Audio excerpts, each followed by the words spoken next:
স্তমিত হয়েছে। এরপরে ষড়যন্ত্রের পরে ষড়যন্ত্র, আবার ষড়যন্ত্রের বিরুদ্ধে পাল্টা ষড়যন্ত্র, এরকম করতে করতে 47 সালে এসে আমরা সেই ভারতীয় সেই হিন্দুত্ববাদী, আমরা এই কারণে হিন্দুত্ববাদী বলি যে তারা এখানে মানুষের ধর্মীয় মূল্যবোধের চেয়ে তারা তাদের গোলামিটাকেই সবচেয়ে বেশি দেখেন। তো যার কারণে তারা বাংলাদেশের তৎকালীন সময়ে তারা উপমহাদেশের ভিতরে এমনটাই বিভাজন সৃষ্টি করেছিল যে অনেক জমিদার হিন্দুদের বাড়ির সামনে দিয়ে ছাতা মেলে যাওয়া যেত না, তাদের বাড়িতে গেলে বসতে দেওয়া হতো ছোট খাটের পিড়িতে। তো বিভিন্ন বৈষম্যের কারণেই কিন্তু একটা পর্যায়ে এসে 1947 সালে দেশ ভাগ হয়েছিল এবং পাকিস্তান নামক আলাদা একটি রাষ্ট্র অভ্যুদয় হয়েছিল। এবং সেই পাকিস্তানের একটা অংশ ছিল পূর্ব পাকিস্তান আর একটা ছিল পশ্চিম পাকিস্তান। আমাদের এখান থেকে প্রায় 1200 মাইল, না আমাদের দূরত্ব 1400 মাইল দূরত্ব। এই 1400 মাইল দূরত্ব থেকে তারা আমাদের উপরে খবরদারি করতে চেয়েছিল, জুলুম, শোষণ, নির্যাতন, নিপীড়নের মাধ্যমে আমাদের কণ্ঠ রোধ করতে চেয়েছিল, আমাদের উপরে শাসক হিসাবে তারা বসতে চেয়েছিল। কিন্তু বাংলার দামাল ছেলেরা, ছাত্র সমাজ, যুব সমাজ, কৃষক সবাই ঐক্যবদ্ধভাবে 1971 সালে আমরা একটি স্বাধীন দেশ তৈরি করেছি। যাদের হাত দিয়ে তৈরি হয়েছিল তার ভিতরে অন্যতম হচ্ছেন আমাদের আজকের প্রধান অতিথি মেজর অবসরপ্রাপ্ত হাফিজউদ্দিন।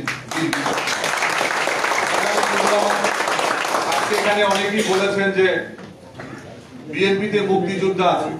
আরে ভাই, যেই বিএনপি তৈরি করেছেন মুক্তিযুদ্ধের সেক্টর কমান্ডার, যেই বিএনপির প্রতিষ্ঠাতা জেড ফোর্সের কমান্ডার, যেই বিএনপির প্রতিষ্ঠা লগ্নে জিয়াউর রহমানের ডানে বামে সামনে পিছে যারা ছিলেন, এই মেজর হাফিজরা ছিলেন, এই কর্নেল অলি ছিলেন, এরা প্রত্যেকেই খেতাবদারী মুক্তিযোদ্ধা, প্রত্যেকেই বীর উত্তম শাহজাহান ছিলেন। যার কারণে এদের থাকার পরেও এই আওয়ামী লীগকে আপনি যত করেই বুঝাতে যাবেন যে আমরা মুক্তিযোদ্ধা, আমার মুক্তিযোদ্ধা, কোনো লাভ হবে না।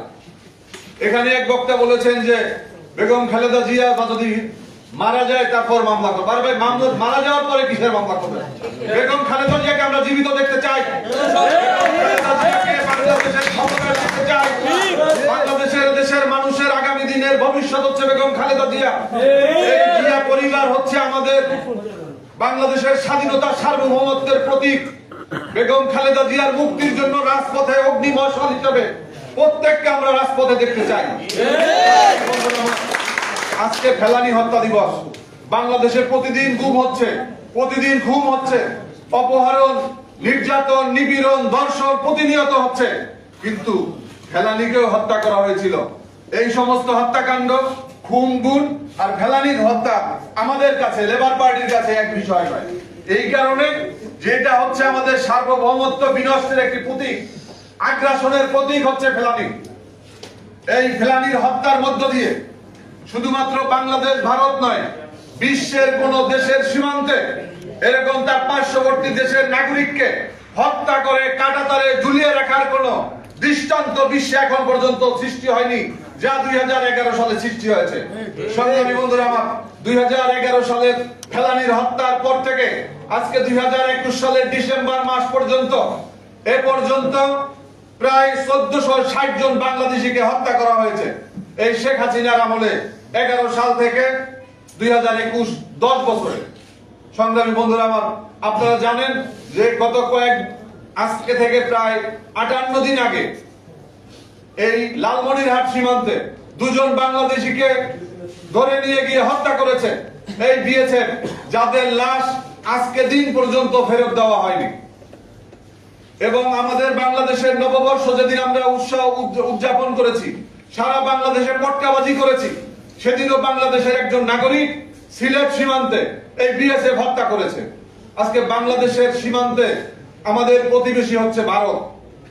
আমাদের জমিতে দখলদারি করে ভারত, আমাদের সীমানায় আমাদের বাংলাদেশি মানুষকে হত্যা করে ভারত, আমাদের মাছ ধরে নেয় ভারত, আমাদের আকাশ সীমায় অবস্থান করে ভারত, আমাদের সমুদ্র সীমা দখল করে ভারত। আর এই ভারতের কিছু কুলাঙ্গার বাংলাদেশের দালাল রয়েছে, এই দালালরা বলতে চায় এখানে পাকিস্তানি পাকিস্তানি পাকিস্তানি করে তারা চিৎকার করতে চায়। এই কারণে আমরা যেন ভারতের বিরুদ্ধে কথা না বলি। এই সমস্ত গুটি কয়েক ভারতীয় দালালদের বলতে চাই আজকের কনভেনশন থেকে, তোমাদের যদি বাংলাদেশে থাকতে সমস্যা হয়, তোমাদের বাংলাদেশের স্বাধীনতা সার্বভৌমত্ব নিয়ে যদি বাঁচতে সমস্যা হয়, তোমরা অতি দ্রুত ইন্ডিয়াতে চলে যাও, ভারতে চলে যাও। বন্ধুরা আমার, কাকে কি বলবো? আজকে বাংলাদেশ একটি স্বাধীন সার্বভৌম বাংলাদেশ। আমার ডানে বামে অনেক মুক্তিযোদ্ধা রয়েছেন, মুক্তিযুদ্ধের একজন বীর বিক্রম রয়েছে। একটি স্বাধীন দেশের প্রধানমন্ত্রী স্বাধীনতা দিবসে, বিজয় দিবসে তিনি ভারতের পতাকা গায়ে পেঁচিয়ে তারপরে স্বাধীনতা দিবস পালন করেন। এই কি স্বাধীনতার জন্য আপনারা যুদ্ধ করেছিলেন? এটাই কি বাংলাদেশের চাওয়া পাওয়া ছিল? আজকে শেখ হাসিনা ভারতের পতাকা গায়ে দেয় কাকে খুশি করার জন্য? কাকে খুশি করার জন্য শেখ হাসিনা ভারতের পতাকা গায়ে লাগায়? এটা হচ্ছে তার এই মোদিজিকে খুশি করার জন্য তিনি গায়ে ভারতের পতাকা লাগায়। এই জন্য তার যে মন্ত্রীরা তারা বলে যে ভারতের সাথে আমাদের স্বামী স্ত্রীর সম্পর্ক। আরে বাবা, এটা তো তোমাদের থাকতেই পারে। স্বামী স্ত্রী, এক দেশে স্বামী আছে, এক দেশে স্ত্রী আছে, এটা হতেই পারে, কিন্তু এটা বাংলাদেশের জনগণ এটা মেনে নেয় না। বাংলাদেশ মুক্তিযুদ্ধের মাধ্যমে তৈরি হয়েছে। এই মুক্তিযুদ্ধের ঘোষণা দিয়েছিলেন 1971 সালের 26শে মার্চ কালুরঘাট বেতার কেন্দ্র থেকে বাংলাদেশের জাতীয়তাবাদের প্রবক্তা শহীদ রাষ্ট্রপতি জিয়াউর রহমান। আজকের এই ভারতের এই প্রধানত বাংলাদেশের স্বাধীনতার সার্বভৌম থেকে বিকিয়ে দেওয়ার জন্য তারা বাংলাদেশের শত্রু তারা চিহ্নিত করেছেন। এই শত্রু হচ্ছে যিনি স্বাধীনতার ঘোষণা দিয়েছিলেন তার স্ত্রী। আজকে শত্রু হচ্ছে জিয়াউর রহমান, আজকে শত্রু হচ্ছে তারেক রহমান। এই জন্য বাংলাদেশের পত্র পত্রিকা মিডিয়াতে তারেক রহমানের বক্তব্য প্রচার করতে দেওয়া হয় না। আজকে বেগম খালেদা জিয়াকে বাড়ি থেকে উচ্ছেদ করেছে ভারতের ষড়যন্ত্রের কারণে। এই আওয়ামী লীগ, আপনাদের একটা কথা বলতে চাই, আওয়ামী লীগ ক্ষমতায় থাকবে, আপনারা দেশে বাকশাল হবেন না কামনা করবেন।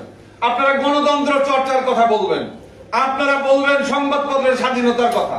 আর ইতিহাস বলে আওয়ামী লীগের এই শেখ মুজিবুর রহমান যখন ক্ষমতায় ছিলেন তখন বাংলাদেশের সমস্ত সংবাদপত্র বন্ধ করে দিয়েছিলেন। লেবার পার্টি সহ 17টি রাজনৈতিক দল 1975 সালের 25শে জানুয়ারি মাত্র 11 মিনিটের সংসদে সমস্ত দলকে নিশ্চিন্ত করে মাত্র একমাত্র দল বাকশাল করেছিল। আজকে শেখ হাসিনা তো ডিক্লেয়ার দিয়ে বাকশাল করে নাই, এটা আমি তার জন্য ধন্যবাদ জানাই। আজকে বাংলাদেশে অঘোষিত বাকশাল কায়েম করেছে তিনি। আজকে আওয়ামী লীগ ক্ষমতায় থাকবে, গুম হবে না।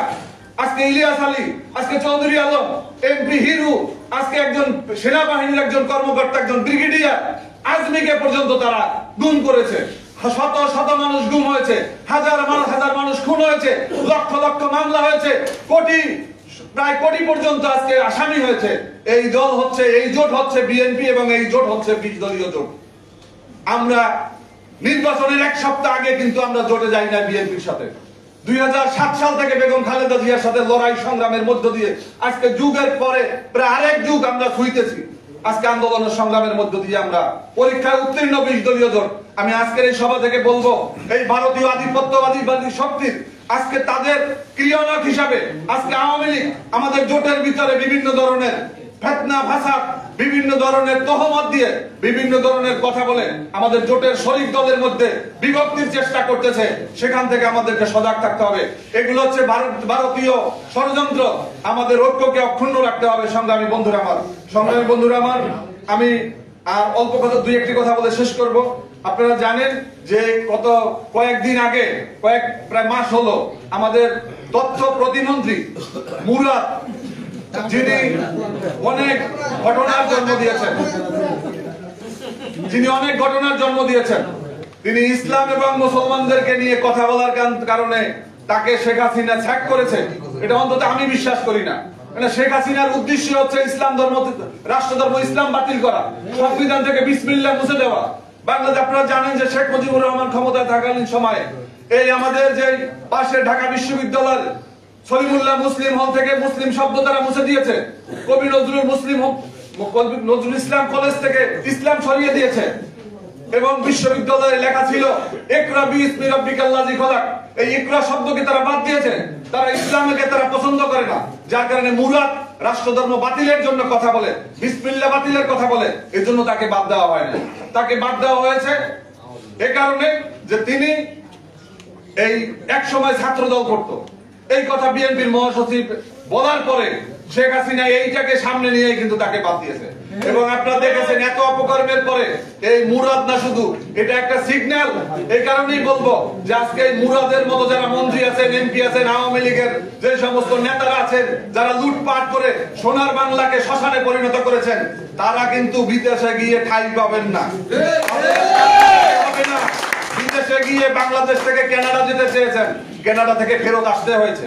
আপনাদের কানাডা কিন্তু ঢুকতে দেয় নাই। আপনি এখানে আরো অনেক এমপি মন্ত্রীরা বিদেশ গিয়ে ফিরে এসেছেন। জনসংযোগ সচিব তিনি কিন্তু গিয়ে ফিরে এসেছেন। অনেকের নামে কিন্তু ইতিমধ্যে এমবার্গো এসেছে, নিষেধাজ্ঞা এসেছে। আজকে পুলিশের যিনি আইজি আছেন, তিনি এর আগে র্যাবের প্রধান মহাপরিচালক ছিলেন। আমরা দেখেছি তিনি ইনকাম ট্যাক্স দিয়ে বাংলাদেশের সেরা হয়েছেন।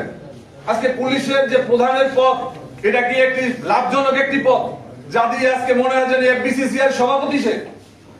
এত টাকা তিনি কোথায় পেলেন? এবং এই টাকা আজকে বাংলাদেশের টাকাগুলোকে বা আওয়ামী লীগের নেতারা হাজার হাজার লক্ষ লক্ষ কোটি টাকা আজকে কানাডা বলেন, লন্ডন বলেন, আমেরিকা বলেন, বিভিন্ন দেশে দেশে তারা আজকে নিয়ে, এবং সেই টাকাগুলো আজকে বাজেয়াপ্ত হয়ে যাচ্ছে। এটা আমার দেশের টাকা আজকে বাজেয়াপ্ত হচ্ছে। এই আমাদের টাকাগুলোকে নিয়ে বাংলাদেশকে আজকে চালের কেজি 10 টাকা খাওয়ানোর কথা বলে আজকে 80 টাকায় খাওয়াচ্ছে। আজকে পদ্মা সেতু, আপনারা জানেন যে পদ্মা সেতুতে দুর্নীতির কারণে আমাদের যারা বিনিয়োগ করার কথা ছিল, তারা আমাদের বিনিয়োগ থেকে সরে গেছে। আমাদের দেশীয় টাকায় করার কারণে আমাদের যে অর্থনীতিতে ধাক্কা লেগেছে, যার কারণে দ্রব্যমূল্য সহ জীবনযাত্রার মান ব্যয় বেড়ে গেছে। আজকে যে সমস্ত সেতু আমরা দেখলাম যে কালকে কি যেন একটা বুলেট ট্রেন না বুলেট ট্রেনের জন্য 110 কোটি টাকা, এটা নাকি গচ্ছা গেছে। তারা তুমি করতে গেলা কেন? এই আমাদের যে মালিবাগের ব্রিজ, আমরা সবাই জানি যে আমাদের ড্রাইভার বামহাতি না ডানহাতি। বানানোর পরে 1200 কোটি টাকা খরচ করার পরে তাদের মনে আসছে যে আমাদের ড্রাইভাররা তো বামহাতি ড্রাইভার, আমাদের ড্রাইভাররা ডানহাতি না। এটা কেমন কথা? বাংলাদেশের টাকাগুলোকে তারা বামহাতি করেছিল।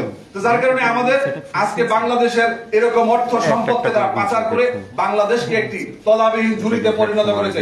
আজকে যদি হেনরি কিসিঞ্জার যদি থাকতেন, আজকে যদি কিসিঞ্জার বাংলাদেশে আসতেন, তাহলে আজকে তিনি কি বলতেন? আজকে তৎকালীন সময়ে তো তলাবিহীন ঝুড়ি বলেছিলেন, বটমলেস বাস্কেট বলেছিলেন। সংগ্রামী বন্ধুরা আমার, আসুন আমরা এই ভারতীয় যে আগ্রাসনের বিরুদ্ধে, শুধুমাত্র আগ্রাসন ভারত নয়, আমরা আজকে আগ্রাসন বিরোধী সমাবেশ করছি। আপনারা জানেন আমাদের যে প্রতিবেশী রাষ্ট্রগুলো রয়েছে, আমাদের মিয়ানমার, তারা আমাদেরকে রোহিঙ্গা দিয়ে কিভাবে আজকে বাংলাদেশের অর্থনীতিতে অনেক চাপ পড়েছে, আজকে বাংলাদেশের সমস্যা হয়েছে। সংগ্রামী বন্ধুরা, আজকে আমাদের এখানে ইয়াবা, ফেন্সিডিল থেকে শুরু করে সমস্ত জায়গাতে আগ্রাসনের মাধ্যমে আজকে যুব সমাজ শেষ। অনেক হাজার হাজার লক্ষ লক্ষ ভারতীয়রা আজকে বাংলাদেশে চাকরি করতেছে, বিভিন্ন গার্মেন্টস সেক্টর থেকে সমস্ত সেক্টরে আজকে আমাদের যুব সমাজ আজকে চাকরি পাচ্ছে না। যার কারণে আমাদের এই ফেলানি হত্যার এই দিবসে আমরা বলতে চাই, আমরা সমস্ত আগ্রাসনের বিরুদ্ধে। আজকে জুমার দিন, আমরা এই জুমার নামাজের জন্য আমরা সংক্ষেপ করেছি।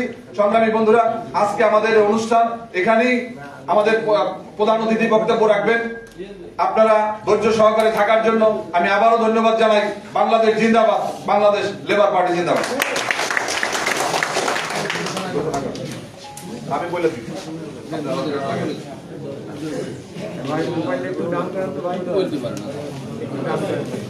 ডাউন করার ইতে নাই। এখন আপনাদের সামনে বক্তব্য রাখবেন আজকের অনুষ্ঠানের সম্মানিত প্রধান অতিথি, জাতীয়তাবাদী শক্তির অন্যতম কতটুকু একটু করলে হবে, সাবেক মন্ত্রী, বিএনপির ভাইস চেয়ারম্যান, মুক্তিযুদ্ধের অন্যতম জীবন্ত কিংবদন্তি, মেজর অবসরপ্রাপ্ত এম হাফিজউদ্দিন আহমেদ। ঠিক আছে, ঠিক আছে।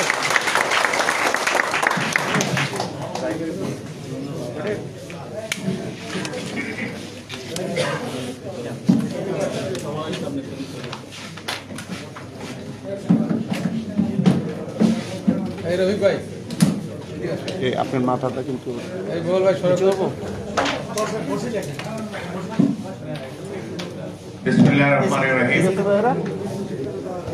আজকের এই গুরুত্বপূর্ণ আগ্রাসন বিরোধী কনভেনশনের উদ্যোক্তা লেবার পার্টির চেয়ারম্যান, রাজপথের সাহসী সৈনিক, 20 দলীয় জোটের গুরুত্বপূর্ণ নেতা ডাক্তার মুস্তাফিজুর রহমান ইরান, সম্মানিত প্রধান বক্তা, বাংলাদেশের একজন বিশিষ্ট রাজনীতিক, এককালের তুখোড় ছাত্র নেতা, মননশীল ব্যক্তিত্ব, সাবেক মন্ত্রী যারা মুস্তফা জামাল হায়দার, উপস্থিত রয়েছেন লেবার পার্টির যারা ফারুক সহ বিভিন্ন কর্মকর্তাবৃন্দ, অঙ্গ সংগঠনের সদস্যবৃন্দ, বিশিষ্ট মুক্তিযোদ্ধা মিলন, রাজনৈতিক নেত্রী অর্পণা দাস সহ উপস্থিত নেতৃবৃন্দ, সম্মানিত সুধীমণ্ডলী, ভাই ও বোনেরা, আসসালামু আলাইকুম। আমি প্রথমেই লেবার পার্টি এবং তার চেয়ারম্যানকে আন্তরিক ধন্যবাদ জানাই। অত্যন্ত গুরুত্বপূর্ণ একটি বিষয়ের উপরে জাতির দৃষ্টি আকর্ষণ করার জন্য তারা এই কনভেনশনের আয়োজন করেছেন। যারা মুস্তফা জামাল হায়দার বিশ্ববিদ্যালয়ে আমার সহপাঠী, তৎকালীন ছাত্র রাজনীতির এক উজ্জ্বল জ্যোতিষ্ক ছিলেন। সারা দেশে ছিল তার অগণিত সমর্থক। তিনি তৎকালীন সবচেয়ে জনপ্রিয় ছাত্রদের দল পূর্ব পাকিস্তান ছাত্র ইউনিয়নের সভাপতি ছিলেন।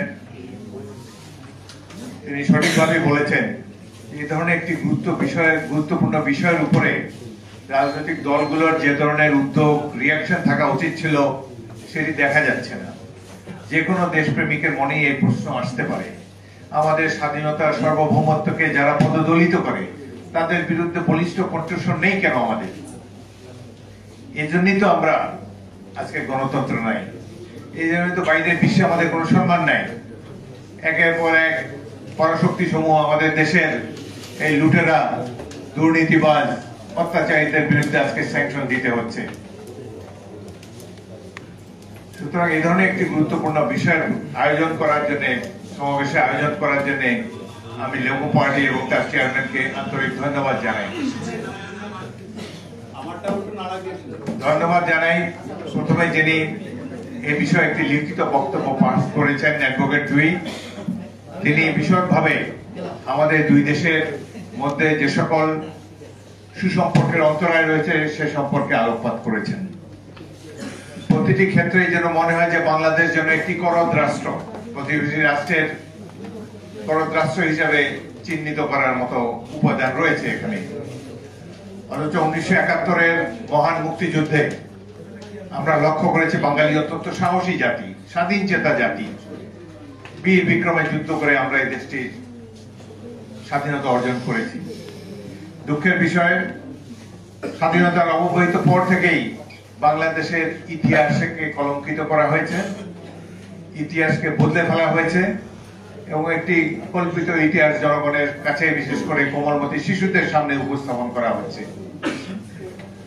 মুস্তফা জামাল হায়দার প্রবীণ রাজনীতিবিদ, এখানে আরো যারা অনেক ত্রিকালদর্শী যারা রয়েছেন, সবাই তারা জানেন পাকিস্তানি আমলে যে আন্দোলনটি পূর্ব পাকিস্তানে ডানা বেঁধে উঠেছিল, যার নেতৃত্ব ছিলেন জনাব শেখ মুজিবুর রহমান, সেই আন্দোলনটি ছিল পাকিস্তানের কাঠামোতে পূর্ব পাকিস্তানের স্বায়ত্ত শাসন অর্জনের আন্দোলন। তখন প্যারিটি নামে একটি চুম্বক শব্দ ছিল। পূর্ব পাকিস্তানের সকল আন্দোলনই ছিল যে আমরা পশ্চিম পাকিস্তানের সমকক্ষ হতে চাই, উন্নয়নের ক্ষেত্রে, জনপ্রতিনিধিত্বের ক্ষেত্রে, সকল ক্ষেত্রে পূর্ব পাকিস্তানকে যেন কলোনির মতো শোষণ করা না হয় পাকিস্তানি শাসন গোষ্ঠীর কাছে, এইটাই ছিল বাংলাদেশের তৎকালীন পূর্ব পাকিস্তানের মানুষের চাওয়া। সেই জন্য এই 6 পয়েন্ট দাবি, যেটিকে আওয়ামী লীগ মনে করে তাদের ম্যাগনা কার্টা, এটির উপরে নির্বাচন হয়েছে 70 সালে, সেই 6 পয়েন্টেরও মূল কথা ছিল দেশ রক্ষা এবং পররাষ্ট্রনীতি ছাড়া প্রত্যেকটি বিষয়ে প্রদেশের উপরে থাকবে, রাষ্ট্র চালাবে প্রদেশের ব্যক্তিরা। পাকিস্তানি কাঠামো ফেডারেল স্টেট হিসাবে পাকিস্তানের কেন্দ্রীয় সরকারের ক্ষমতা সীমিত থাকবে, প্রাদেশিক পরিষদগুলো পাঞ্জাব, বেলুচিস্তান, ফ্রন্টিয়ার এবং পূর্ব পাকিস্তানের এই প্রাদেশিক স্বায়ত্ত শাসনের জন্যই এই পূর্ব পাকিস্তানের আন্দোলন চলেছে। ছাত্র সমাজের মধ্যে একটি ক্ষুদ্র অংশ তারা বাংলাদেশের স্বাধীনতা চেয়েছিল 1971 সালের গোড়ার দিকে, কিন্তু সেটিকে তৎকালীন শাসক দল আওয়ামী লীগ পাত্তা দেয়নি। যেই কারণেই তৎকালীন প্রধান নেতা, নির্বাচিত নেতা যারা শেখ মুজিবুর রহমানের মুখ থেকে কখনোই স্বাধীনতার ঘোষণা উচ্চারিত হয়নি। তারা পাকিস্তানের প্রধানমন্ত্রী হতে চেয়েছিলেন, জনগণ ভোট দিয়েছে সেই জন্য, এদের দোষের কোনো কিছুই নেই। কিন্তু আজকে যে তারা ইতিহাস পরিবর্তন করে স্বাধীনতার ঘোষণা দেওয়ার কথা বলেন, এটি বিশ্বাস করতে আমাদের কষ্ট হয়। যার কোনো সাক্ষ্য প্রমাণ নাই, কোনো কিছু নাই, এ ধরনের একটি ভোট দাবি তারা করছেন। কিন্তু বাংলাদেশের একজন মুক্তিযোদ্ধা হিসাবে আমরা সবাই উপলব্ধি করি 1971 মুক্তিযোদ্ধা ছিল সাধারণ মানুষের যুদ্ধ। এই যুদ্ধ ছিল জনতার যুদ্ধ। 25শে মার্চে সে ভয়াবহ ক্র্যাকডাউনের পর বাধ্য হয়ে বাংলাদেশের মানুষ পূর্ব পাকিস্তানের স্বাধীনতা চেয়েছে, বাংলাদেশ চেয়েছে। এবং এই ধরনের একটি সামরিক ক্র্যাকডাউন বিশ্বের ইতিহাসে নজিরবিহীন, যেভাবে তারা নিরীহ মানুষদেরকে হত্যা করেছে। সেই কারণে বাংলাদেশের মানুষ ঐক্যবদ্ধ হয়ে স্বাধীনতা চেয়েছে।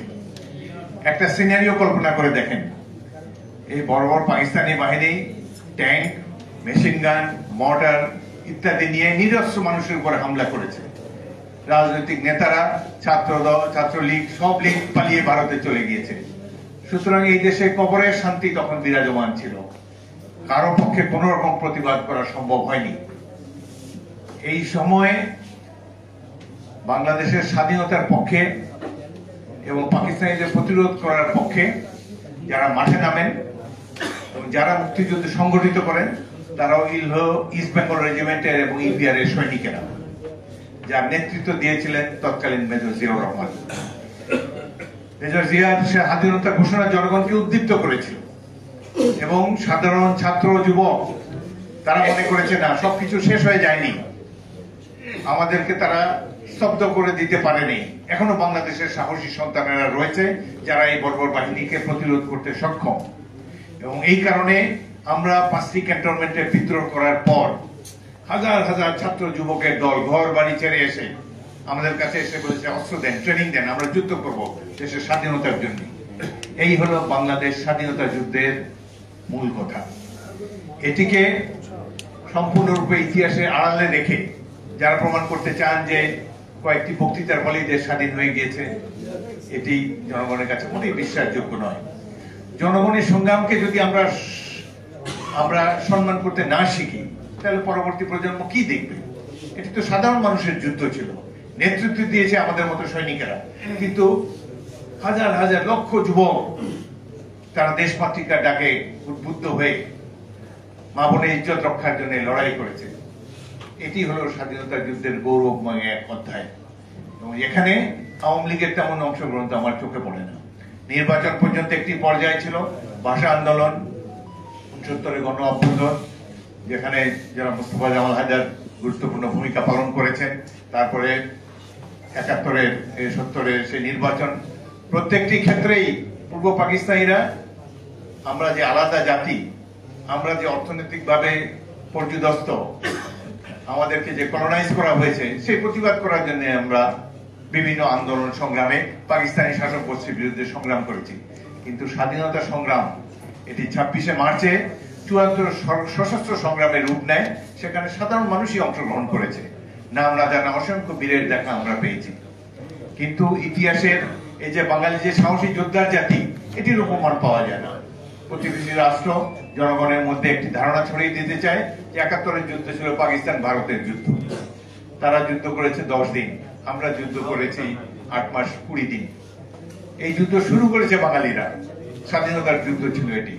কিন্তু দুঃখের বিষয়, যেদিন এখানে সারেন্ডার করে পাকিস্তান আর্মি, 16ই ডিসেম্বর রেস কোর্সে যখন পাকিস্তান আর্মির commander major lieutenant general Niazi ভারতীয় কমান্ডার লেফটেন্যান্ট জেনারেল অরোরার কাছে আত্মসমর্পণ করেন, সেদিন অত্যন্ত অবশ্যই প্রয়োজন ছিল মুক্তিযুদ্ধের একজন প্রতিনিধি সেখানে উপস্থাপন করা।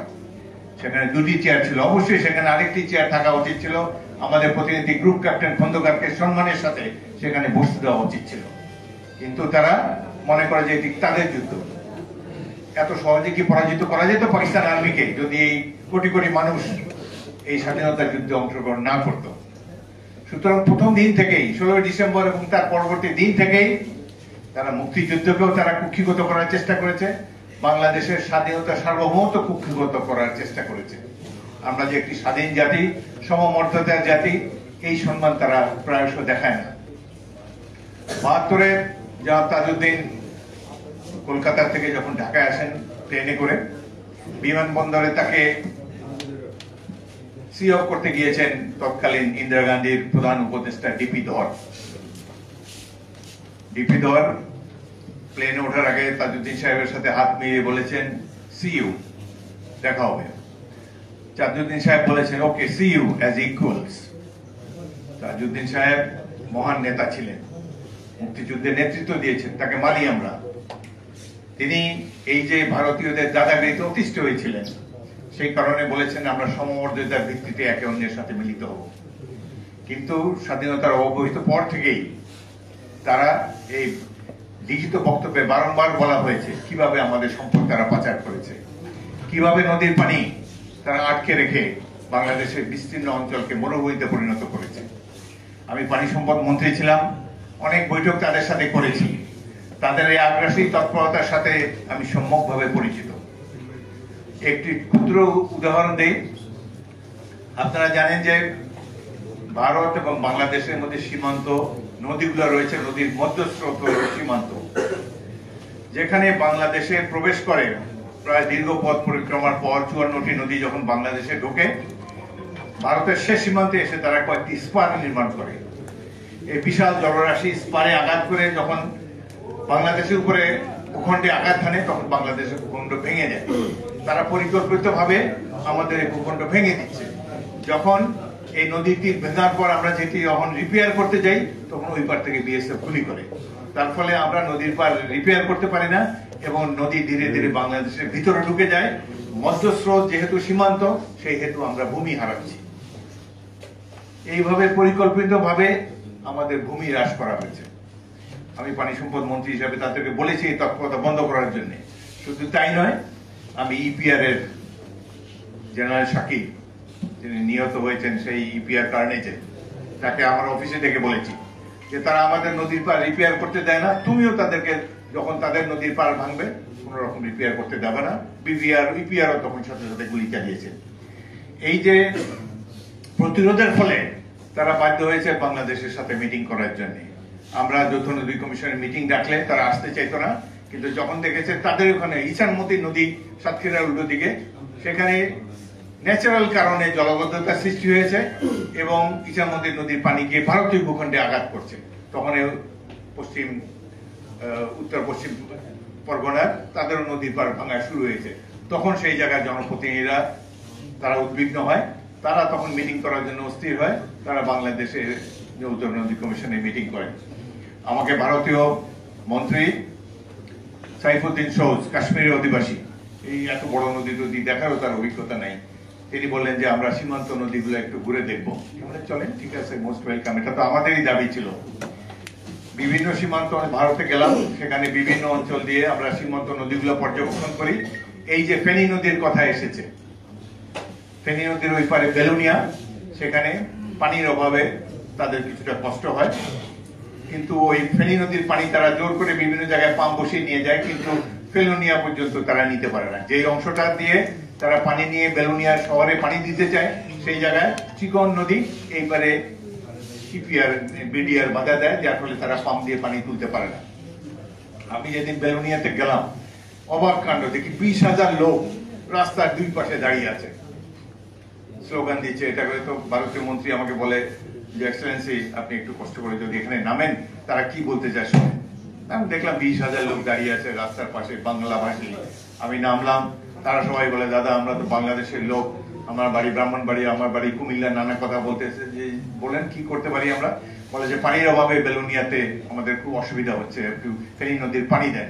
আমি বললাম অবশ্যই দিব, তিস্তা নদীর পানি দেন আমাদেরকে, গঙ্গা নদীর পানি দেন, করতা নদীর পানি দেন। বিভিন্ন জায়গায় যে বাঁধ দিয়ে আপনারা এতগুলা আমাদের পানি আটকে রেখেছেন, দেশের উত্তরাঞ্চল পশ্চিমাঞ্চলে মরুকরণ শুরু হয়ে গিয়েছে, আমরা বসি যৌথভাবে বসি, ফেনী নদী কেন আরো নদীর পানি যদি আপনাদের লাগিয়ে দেবো, কিন্তু আমাদেরও প্রাপ্য পানি আমাদেরকে দেন। এই ব্যাপারে সঠিকভাবে আমরা একটা সমমর্যাদার ভিত্তিতে আমরা একটি বৈঠক করে এই পানি বন্টন সমস্যার সমাধান করি।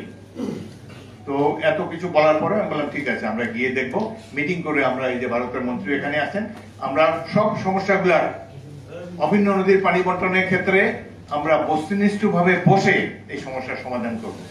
আমি তাৎক্ষণিকভাবে কোনো ঘোষণা দেই নাই যে হ্যাঁ ঠিক আছে ফেনী নদীর পানি নেন, এটা পানি নদী, ছোট নদী, এবার ওপর দেখা যায় একটা বড় খালের মতোই। তারপর আমি ভেবেছি যে যারা কোনোখানে যেহেতু তারা পানি জানে, আমরা কেন এটা তাদেরকে দিব, আমরা দেই নেই সেই পানি। অথচ দেখেন সেই দিন এই ফেনী নদীর পানি বর্তমান সরকার তাদেরকে দিয়ে দিয়েছে কোনো কিছু পাওয়া সত্ত্বেও। এবং এই কথাটি নিয়ে প্রতিবাদ করার কারণে মনে আছে বুয়েটের ছাত্র আবরার কিভাবে তাকে সারা রাত ধরে পিটিয়ে পিটিয়ে তারা হত্যা করেছে। শুধু আরেকজনের কমেন্টে লাইক দিয়েছে যে ফেনী নদীর পানি এমনি তাদেরকে দিয়ে দিয়েছে। সুতরাং এই যে দীর্ঘ কাহিনীর অবতারণা করলাম এভাবে যে প্রতিটি ক্ষেত্রে সামান্যতম ছাড় আমরা পাই না, অথচ এই গঙ্গা নদীর পানি, তিস্তা নদীর পানি, এগুলো তো আমাদের ন্যায্য শেয়ার আমাদের রয়েছে, কিন্তু এ সম্পর্কে পাচ্ছি না আমরা। বাণিজ্যিক ক্ষেত্রে অনেক অসম বাধা রয়েছে। বাণিজ্য মন্ত্রী ছিলাম 6 মাস, আমাদের জামদানি শাড়ি ঢুকতে দেয় না ভারতে, লুকাস ব্যাটারি ঢুকতে দেয় না, পদে পদে তারা অসংখ্য বাধার সৃষ্টি করে।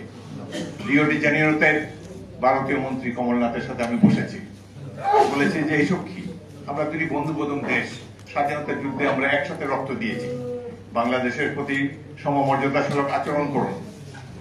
আমাদের একজন মন্ত্রী আছে পররাষ্ট্রমন্ত্রী, এই যে ফেলানিকে নিয়ে আজকে আমরা মিটিং করেছি, প্রতিদিন পত্রিকা খুললেই তো দেখবেন যে সীমান্তে বাংলাদেশি নাগরিক বিএসএফ এর গুলিতে নিহত, প্রত্যেক দিনের শিরোনাম।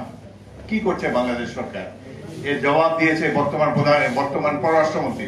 তিনি বলেছেন বাংলাদেশের নাগরিকরা তারা বিএসএফ কে আক্রমণ করেছে, সেই জন্য বিএসএফ গুলি করে বাংলাদেশিকে হত্যা। এই হলো বাংলাদেশের একজন মন্ত্রী। মুরাদারের মধ্যে কি তফাৎ কি? সুতরাং এই ধরনের জিনিস আমরা কি ডু ইট ডিজার্ভ দিস?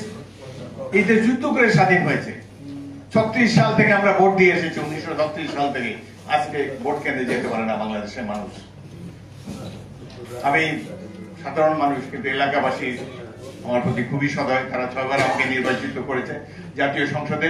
বিগত 3টা নির্বাচনে নিজের ভোটটা দিতে পারে নাই। 2018 নির্বাচনে পুলিশ ঘিরে রেখেছে আমার বাসভবন, প্রত্যেকটি বিএনপি নেতা কর্মীর উপর অত্যাচার করেছে। নোয়াখালীতে আমাদের কর্মী বার অ্যাসোসিয়েশনের ব্যারিস্টার মাহমুদ্দিন খোকনকে থানার সামনে পুলিশ গুলি করেছে। প্রত্যেকটি স্থানে যারা যারা দানিশ শীষের প্রার্থী ছিলেন, ইরান সহ প্রত্যেকের উপরে অত্যাচার নির্যাতন এইভাবে করেছে। এই ধরনের একটি পরিবেশে আমরা বসবাস করছি, এবং এই যে ফেলানি যে ঝুলে আছে, এটি বাংলাদেশের নাগরিকদের প্রতীক, মানবাধিকার লঙ্ঘনের একটি প্রতীক। ফেলানির এই যে গুলি করে হত্যা করলো, 5 ঘন্টা তাকে ঝুলিয়ে রেখেছে, তার নেট রেজাল্ট কি? একটা মামলা করেছিল তার বাবা, খালাস দিয়ে দিয়েছে অপরাধীকে, তারপরে আবার অ্যাপিল করেছে, সেটি কয়েক বছর ধরে ঝুলে আছে, কোনো নিষ্পত্তি হয় না। অথচ কোনো নির্মম ভাবে একটি কিশোরীকে হত্যা করে তার লাশ ঝুলিয়ে রাখা আছে।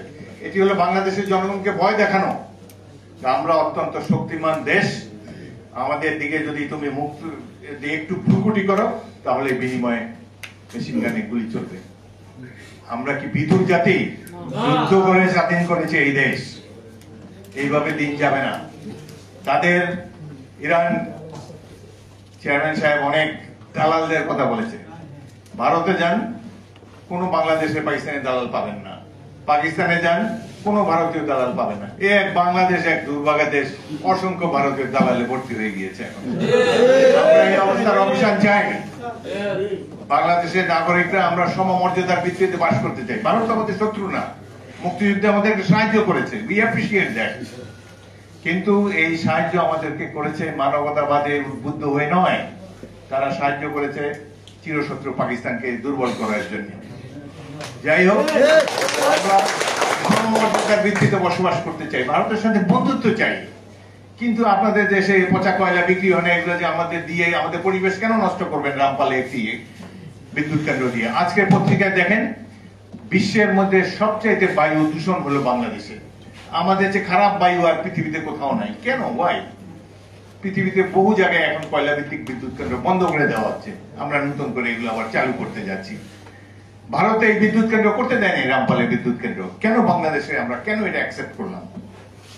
তারপরে প্রতিটি ক্ষেত্রে একজনের লোকসভার এক সদস্য বিজেপির, তিনি বলেছেন যে বাঙালি তো কিড়া মকোড়া হ্যায়, ইসকো কুচাল দেনা চাহিয়ে, মানে বাঙালি হলো পোকামাকড়, এটাকে পিছিয়ে মারা উচিত। চিন্তা করেন, পার্লামেন্টের মেম্বার এইসব কথা বলে বাংলাদেশ সম্পর্কে। আমরা কি এত খুব এরকম একটা জাতি? আমরা আমাদের মেধা মনন্তদের আগে তো আমরা নোবেল প্রাইজ পেয়েছি।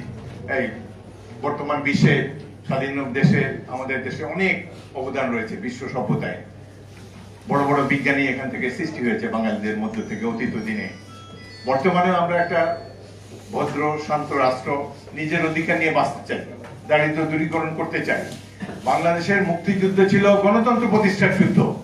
অথচ দুঃখের বিষয় আজকে দেশে গণতন্ত্র নাই, বাক স্বাধীনতা নাই, সমাবেশের স্বাধীনতা নাই, মৌলিক অধিকার নাই। একটা অধিকারবিহীন দেশে আমরা বসবাস করছি।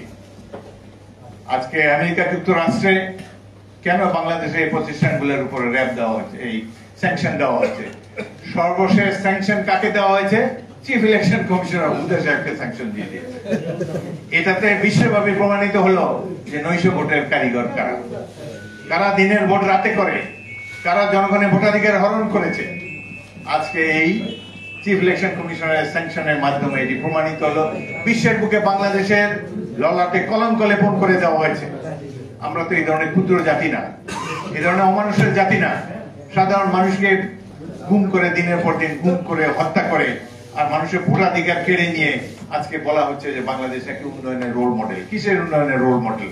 যে দেশের বায়ু দূষণের সবচেয়ে বেশি, যে দেশের মানুষের কোনো স্বাধীনতা নাই, যে দেশের মানুষ এই করোনা হলে অ্যাম্বুলেন্সে মারা যায়, হাসপাতালে বেডে মারা যেতে পারে না, করিডোরে মারা যায়, ন্যূনতম চিকিৎসার ব্যবস্থা নাই, এমনই একটি দেশে বসবাস করি। অথচ বর্তমান সরকার, অনির্বাচিত সরকার, নিশিরাতের সরকার জনগণকে ভুল বুঝাচ্ছে, বিশ্বকেও তারা ভুল বোঝানোর চেষ্টা করছে যে তারা উন্নয়নের রোল মডেল। কিসের রোল মডেল? যেখানে মানুষের নাগরিক সেবা থেকে সব ক্ষেত্রে বঞ্চিত, উন্নয়নের রোল মডেল তো এটি হতে পারে না। প্রত্যেকটি প্রতিষ্ঠানকে ধ্বংস করে দেওয়া হয়েছে, বিচার বিভাগের স্বাধীনতা নেই, প্রধান বিচারপতিকে দেশ ছেড়ে পালিয়ে যেতে হয়েছে। এমন একটা দুঃসহ শাসন ব্যবস্থার মধ্যে একটি অনির্বাচিত সরকার জগদ্দল পাথরের মতো আমাদের উপর চেপে বসেছে। তবে হ্যাঁ ভাই ও বোনেরা, আমরা টানেলের শেষে আলোর রেখা দেখতে পাচ্ছি। বেশি দিন আর এই স্বৈর সরকারের আয়ু নাই। বাংলাদেশের জনগণ দেখেন, এখন অনেক বেশি লোক রাজপথে সমাগম হচ্ছে, সাধারণ মানুষরা আছে। এই যে ইউনিয়ন পরিষদ নির্বাচনে দেখেন আওয়ামী লীগের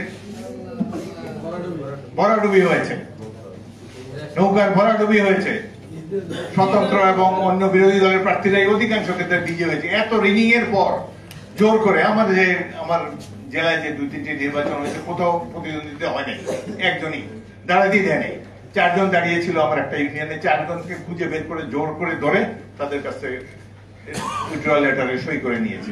এত কারচুপির পরও তারা জিততে পারে না। মানুষ ঘৃণা করে এই সমস্ত দলকে। আওয়ামী লীগের চেহারা কেমন?